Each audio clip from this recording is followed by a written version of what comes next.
আসসালামু আলাইকুম বন্ধুরা, আজকে আপনাদের মাঝে মাত্র 26,100 টাকায় রাইজেন 5 দিয়ে বিল দেখাবো মনিটর সহকারে।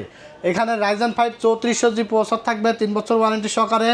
এরপরে আমরা 16 জিবি র্যাম রাখছি, যার দাম থাকছে মাত্র 2500 টাকা, 2 বছর গ্যারান্টি সহকারে। এরপরে 256 জিবি কিংসম্যান ব্র্যান্ডের এসএসডি রাখছি, যেটা কিনা নষ্ট হলেই নতুন 5 বছরের মধ্যে। এরপরে আপনারা মাদারবোর্ড পাবেন অ্যাটলাস ব্র্যান্ডের 450 প্রো ম্যাক্স সিরিজের 3 বছর গ্যারান্টি সহকারে। এরপরে একটি পাওয়ার সাপ্লাই রেখেছি 350 ওয়াটের মনাকের। এছাড়া গেমিং জোস একটা ক্যাসিং 5টা 8GB ফ্যান সহকারে মনাক মিস্ট্রি বক্সের। এছাড়া থাকছে 19 ইঞ্চি অ্যাটলাস ব্র্যান্ডের একটি মনিটর। টোটাল এই সেটআপটি আপনারা পাচ্ছেন ঈদের আগের দিন পর্যন্ত, অফার চলবে মাত্র 26,100 টাকায়। যারা নিতে চান চলে আসবেন টেকনোলজি বিডিতে, Dhaka New Elephant Road Alpana Plaza মার্কেটের 3 তলায় 316 317 নম্বর সব টেকনোলজি বিডি। যারা অর্ডার করতে চান স্ক্রিনে দেওয়া নাম্বারে ঝটপট অর্ডার করে ফেলবেন। 25 রমজানের মধ্যে অর্ডার কনফার্ম করলে আপনারা ঈদের আগে কিন্তু প্রোডাক্ট হোম ডেলিভারি পেয়ে যাবেন।